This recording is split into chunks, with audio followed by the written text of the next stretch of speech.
You would have looked at this game before the season started, and if you're a Chicago Bears fan, you had this one circled in a red marker, red pen, whatever the case might be. The Bears in Week 9 traveling to Philadelphia to take on the team that knocked them out of the playoffs last year in the Philadelphia Eagles. The thought being potentially that these two teams would be in the mix and that these two teams were legit contenders, and this game was going to mean something, and this game was going to be something. And now we're basically halfway through the season, and one team's at 500, the Eagles, and the other team is below 500 in the Bears. This matchup doesn't nearly have the luster it appeared like it could 2 months ago. And when you come into this game, look at the Bears, it's another week coming off of another bad loss. Like different ways to lose. The Oakland game, it's going down 17-0 in the first half and then storming back, taking the lead, only to then give up the game late. To then coming back home from London after the bye week, having 2 weeks to prepare for Bridgewater and the Saints and getting your shit pushed in at home at Soldier Field. To then have the Chargers come into town the next week, host them, and then figure out a way how to lose that damn game, even though you dominated time of possession and so many other factors. That's kind of the season we're staring down the barrel of with the Bears right now. It really, really is.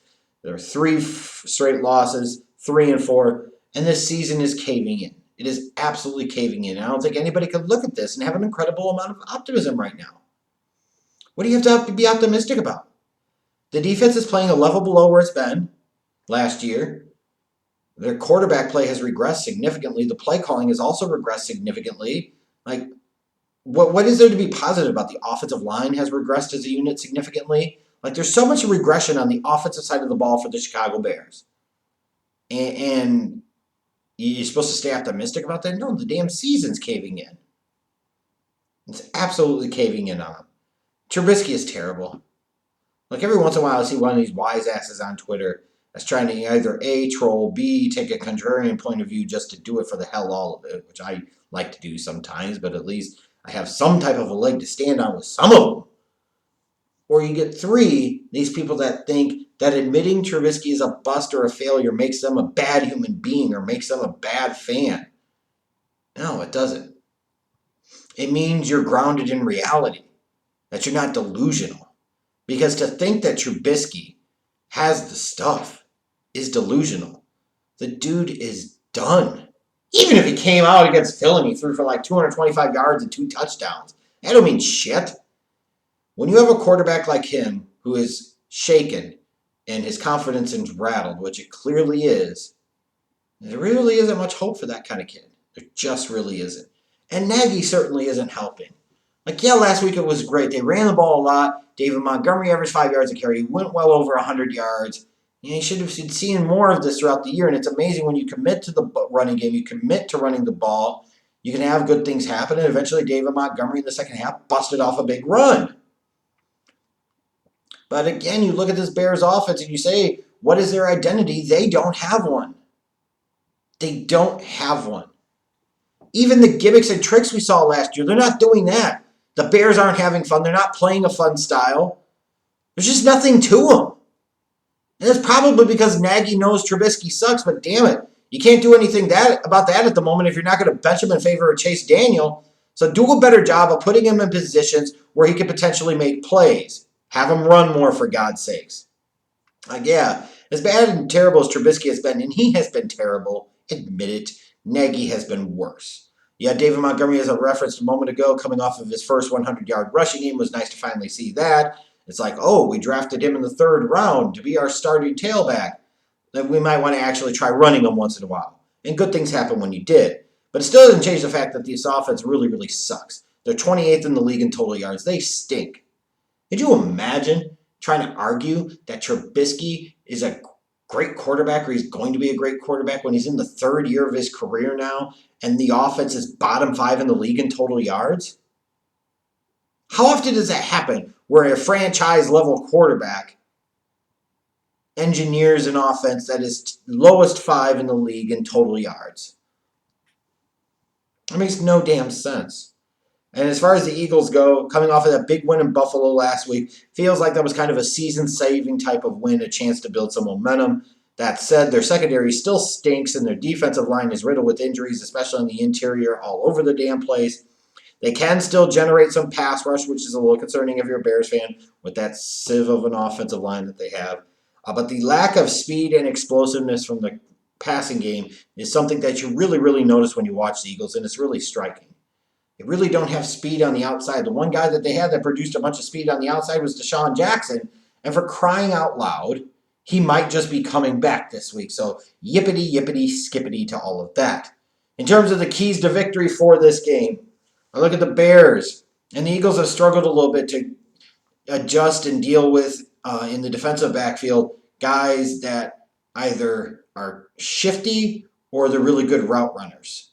And you look at the Bears, you got Anthony Miller, you got Taylor Gabriel. Gabriel has more speed. Anthony Miller is an even more refined route runner, in my opinion.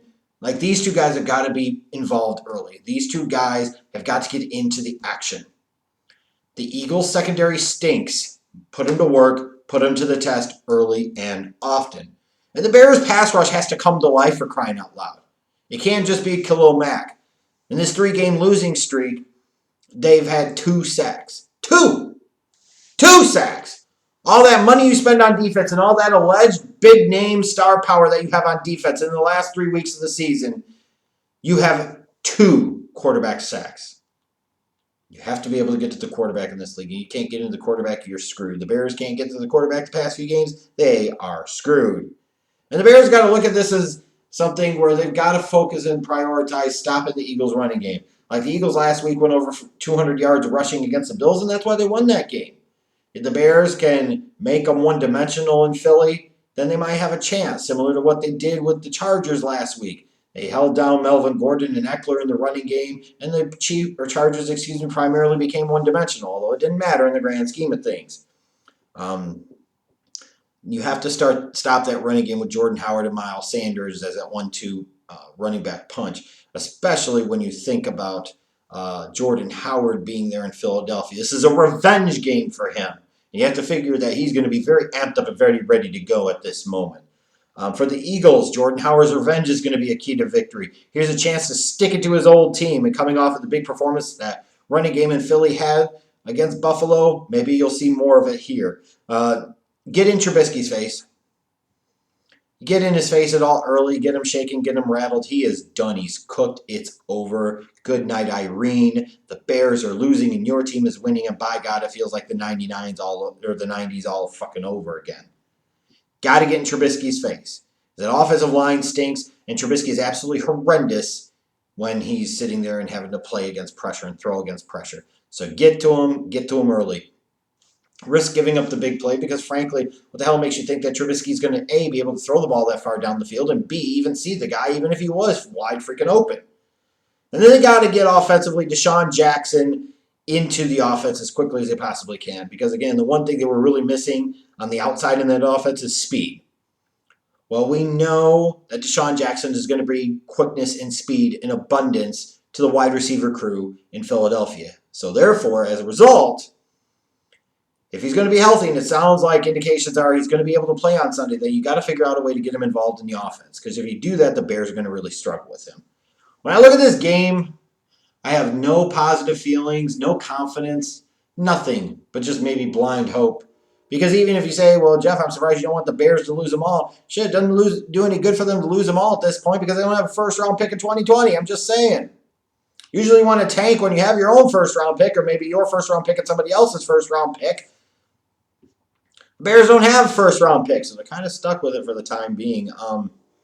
I'll pick the Bears to win here 19-16 strictly as just a homer pick because as I referenced a little earlier in the video, I totally would not be surprised to see the Bears lose by 2 or even 3 touchdowns to the Eagles because the Eagles might have found themselves last week, and the Bears are clearly slipping the hell away.